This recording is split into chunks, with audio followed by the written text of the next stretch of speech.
Magic figure হয়ে গেছে।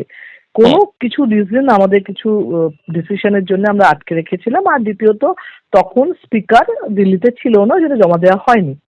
কিন্তু এরম মিথ্যে কি করে বলবো যে হয়ে গেছে অথচ 4 জনের হয়েছে 19 জনের হয়নি, কারণ দুদিনের পর তো প্রকাশ্যে আসবে। এবং আপনাদের এটা আমি বারবার বলছিলাম যে দেখুন, ওয়েট করুন, 1-2 দিন ওয়েট করুন, এটাও বলেছিলাম 1-2 দিন ওয়েট করুন, চিঠি আসবে প্রকাশ্যে। কারণ আমরা তো জানি যে সই করছে, আমরা তো জানি কে কে সই করছে।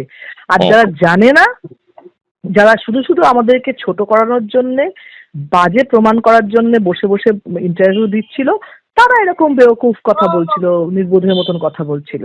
এবং তারা যে ভুল জানতে, তাদের যে অ্যাজুম করতে পারে না বা তাদের গেসিং ক্ষমতা নেই, সেটা প্রমাণ হলো। এবং আমরা যে সত্যি বলছি সেটাও প্রমাণ হলো। আপনাদের 28 জন এমপির মধ্যে 19 জনের সই দেখা যাচ্ছে। আপনারা কতজন সই করলেন এবং চিঠিটা কিভাবে জমা দিলেন বা কাকে জমা দিলেন? 19 জনের সই হলো, স্পিকারের কাছে জমা দেওয়া হলো। এই 19 জনের মধ্যে মালা রায়, সায়নী ঘোষকেও, তাদেরও দেখা যাচ্ছে। আপনারা দেবও আছে। তা আপনারা এই সংখ্যাটা কি বাড়বে আবার? বাড়তেই পারে, হ্যাঁ। যে এমপি চ্যানেলে বসে বসে আমাদেরকে খারাপ বলছে, বেঈমান, মানে এই জায়গায় বলছে আমরা কিছু না, পার্লামেন্টেরিয়ান হিসেবে তাও অন্য জায়গায় যাচ্ছি, তারাও কিন্তু ভেতরে ভেতরে যোগাযোগ রাখছে।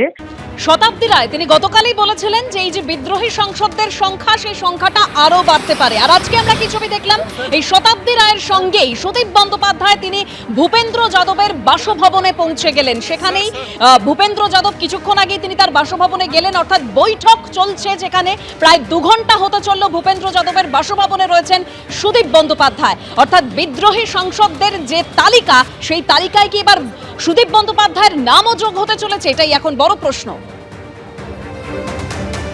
আবু তাহের এই বিদ্রোহী সংসদদের মধ্যে যে চিঠি দেওয়া হয়েছে লোকসভা স্পিকারকে, সেখানে তার সই রয়েছে, সেটা তিনি নিজেই জানিয়েছেন।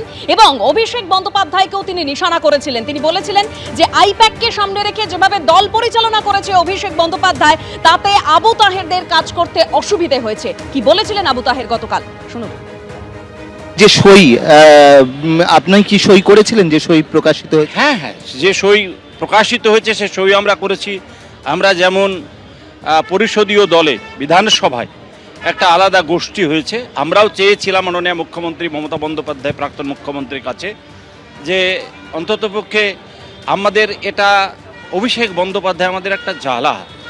তিনি যেভাবে দল পরিচালনা করছেন আইপ্যাককে সামনে রেখেই, প্রত্যেকটা ব্লকের একটা অঞ্চলের অঞ্চল সভাপতি ঠিক করে দেবে আইপ্যাক, একটা ব্লকের ব্লক সভাপতি করে দেবে আইপ্যাক, একটা অঞ্চলের প্রধান হবে কে, উপপ্রধান হবে কে, কে পঞ্চায়েত সমিতির সভাপতি হবে, সব সে ঠিক করে দেবে।